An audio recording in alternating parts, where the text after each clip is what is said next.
And Chandrababu Naidu గారు అయితే ఇంకొక తప్పిదమనాలా లేకుంటే మంచి కోసం చేస్తున్నారనేది వాళ్ళైతే చెప్పుకొస్తున్నారు. కానీ అమరావతి కోసం అయితే మళ్ళీ భూసేకరణ అయితే చేస్తున్నారంట. ఆల్రెడీ కలిసి 30,000 ఎకరాలు ఏదో రైతుల దగ్గర నుంచి తీసుకున్నారు. ఓవరాల్గా మొత్తం చూసుకుని 40,000 45,000 దాకా అయితే గవర్నమెంట్ ల్యాండ్తో కలుపుకొని మొత్తం ఉంది. అంత ల్యాండ్ పెట్టుకొని మళ్ళీ ఇప్పుడు భూసేకరణ నాకు అర్థం కావట్లేదండి. మళ్ళీ రైతులను ఇబ్బంది పెట్టడానికి తప్ప ఏం లేదాడ. చూద్దాం. ప్రస్తుతానికైతే రోడ్లు అయితే వేస్తున్నారు. ఏదైతే మన సెంట్రల్ గవర్నమెంట్ ఏదైతే ఉందో ఆ సెంట్రల్ గవర్నమెంట్ నుంచి అయితే నిధులు అయితే వస్తున్నాయి. రోడ్ల కోసం అయితే కొన్ని ఇన్నర్ రింగ్ రోడ్లు, అవుటర్ రింగ్ రోడ్లు అయితే స్టార్ట్ చేస్తున్నారు. అలానే ఏదైతే కొన్ని రోడ్స్ ఉంటాయో మెయిన్ రోడ్లు అయితే వేస్తున్నారు ఆ ఏరియాల కోసం.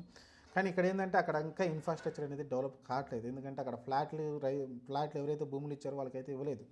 రైతులు అనుకుంటారా మీరు వాళ్ళు చాలామంది ఉన్నారు కదా, వాళ్ళందరికైతే భూములు అయితే ఇవ్వలేదు. ఇచ్చుంటే వాళ్ళు ఏదో ఇల్లు కట్టుకునే వాళ్ళు, అక్కడ ఒక షాప్ పెట్టేవాళ్ళు, ఆ తర్వాత చిన్నగా డెవలప్ అవుతూ ఉండేది. ప్రస్తుతానికైతే లేదు. పెద్ద టవర్లు కడతా ఉంటున్నారు. పెద్ద టవర్లు కట్టడానికి కనీసం 5 సంవత్సరాలు పడుతుంది. ఒక పెద్ద టవర్ కట్టాలంటే ఒక 20 ఫ్లోర్లు 10 ఫ్లోర్ల టవర్ కట్టాలంటే మీకు కనీసం టైం పడుతుంది. అలానే మీడియా సంబంధించి కాలనీలు ఇస్తామని చెప్పారు. అది మరి ఎక్కడ కనీసం జర్నలిస్ట్ కన్నా ఇస్తే వాళ్ళు చిన్న ఇల్లు కట్టుకుంటారు. అక్కడ కొంచెం ఏరియా ఏర్పడుతుంది. ముందు స్థలాలు ప్రజలకు ఇచ్చేస్తే అక్కడ వాళ్ళు ఇల్లు కట్టుకుంటారు, ఏదో ఒకటి పెడుతుంటారు, ఏదైనా షాప్ పెట్టుకుంటారు, ఏదో ఒకటి పెడుతుంటారు కూడా కొంచెం చిన్నగా డెవలప్ అవుతుంది. ఇదేం లేకుండా నాకైతే అర్థం కావట్లేదు. మరి చంద్రబాబు నాయుడు ప్లాన్ అయితే నాకైతే టోటల్గా డబ్బులన్నీ అక్కడ తగలెట్టేస్తుంటే కనిపిస్తూ ఉంది. ఎందుకంటే ఇప్పుడు డబ్బులే లేవు కదా ముందు. ఇప్పుడు ఏదైతే రోడ్లు వేస్తుందో మొత్తం సెంట్రల్ గవర్నమెంట్ ఇస్తుంది కాబట్టి ఓకే నడిచిపోతుంది. ఇప్పుడు ఆ టవర్లు కట్టడానికి దాదాపు ఎంత అడుగుతున్నారు, 50,000 కోట్ల 70,000 కోట్లు కావాలంట. దాని గురించి బ్యాంకుల చుట్టూ అప్పుల కోసం తిరుగుతూ ఉన్నారు. మరి ఏం చేద్దాం అర్థం కావట్లేదు. డెవలప్ కావాలంటే ఒక్కటే సూత్రం మనందరూ తెలిసిందే. ఎవరైనా ప్రైవేట్ వ్యక్తులు వచ్చేసి కంపెనీలు పెట్టాల్సి ఉంటుంది. ఒకవేళ కంపెనీ పెట్టాలంటే అక్కడ కనీసం మనుషులు ఉండాలి. మనుషులు ఉండి అంత దొరుకుతుంటే అప్పుడు వచ్చి వాళ్ళు కంపెనీ పెడతారు. అది పెట్టాలంటే ఖచ్చితంగా ఇప్పుడు ఉన్న రైతులు కానీ సామాన్య ప్రజలకైతే భూములు అయితే పంచేయాల్సి ఉంటుంది. ఆ పంచితే ఇటు ఆటోమేటిక్గా వాళ్ళు 2 అంతస్తులు కట్టుకుంటారా, మూడు అంతస్తులు కట్టుకుంటారు. కట్టుకొని ఆ ఏరియాలో అయితే సర్వే అవుతుంటే అప్పుడు ఆటోమేటిక్గా చిన్నగా డెవలప్ అవుతుంది. ఆ తర్వాత మీరు అక్కడ టవర్లు కట్టండి, ఏదైనా చేయండి, ఆటోమేటిక్గా డెవలప్మెంట్ అయితే ముందుకు వెళ్తుంది. చూడాలి. ప్రస్తుతానికైతే ఇది ఒక అర్థం పర్థం లేనైతే విధంగా అయితే ముందుకు వెళ్తూ ఉంది అమరావతి రాజధాని అయితే. ఎందుకంటే మీకు చెప్పాను కదా, ఒక టవర్ కట్టాలంటే కనీసం 4-5 సంవత్సరాలు అంటే వీళ్ళ తరం పోతుంది.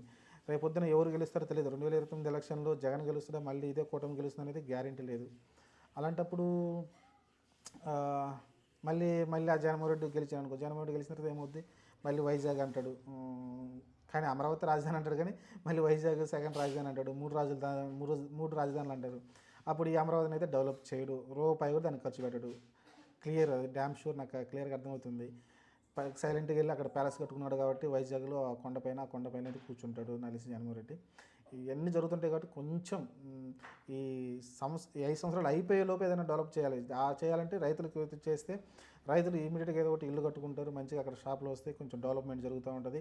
అప్పుడు మీరు ఏదైనా చిన్న ఇండస్ట్రీలు తీసుకొచ్చేసి రైతులకు ఇస్తే, చిన్న ఇండస్ట్రీలు ఏదో ఒకటి చిన్న ఇండస్ట్రీలు ఉంటాయి కదా, 10 లక్షలు 20 లక్షలు చిన్న ఇండస్ట్రీలు పెట్టుకొని వాళ్ళైతే రైతు పిల్లలు ఉంటారు, అందరూ చేసుకోగలిగితే ఉపాధి లాంటిది ఇస్తే వాళ్ళు కొంచెం అక్కడ ఏదైనా మ్యానుఫ్యాక్చరింగ్ తయారు చేశారనుకోండి, దానివల్ల డెవలప్ అవుతుంది. కొంచెంగా అక్కడ వర్కర్స్కి పని జరుగుతుంది, దాని ద్వారా డెవలప్ అవుతుంది. కానీ నేను ఒకేసారి టవర్లు కడతాను, ఆ టవర్లు కడితే టవర్లో వచ్చి ఎవడు ఉంటాడు కాబట్టి కొంచెం ఎక్కడో తప్పు జరుగుతుంది అనిపిస్తుంది. ఒకసారి దాన్ని సరి చేసుకుంటే బాగుంటుంది అనిపిస్తుంది.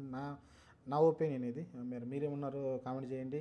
మళ్ళీ భూములు సేకరిస్తామంటున్నారు, ఏదో టవర్లు కడతామంటున్నారు. మరి దీనిపైన అయితే మీ కామెంట్లు అయితే పెట్టండి. ఏం జరుగుతుందో అమరావతిలో.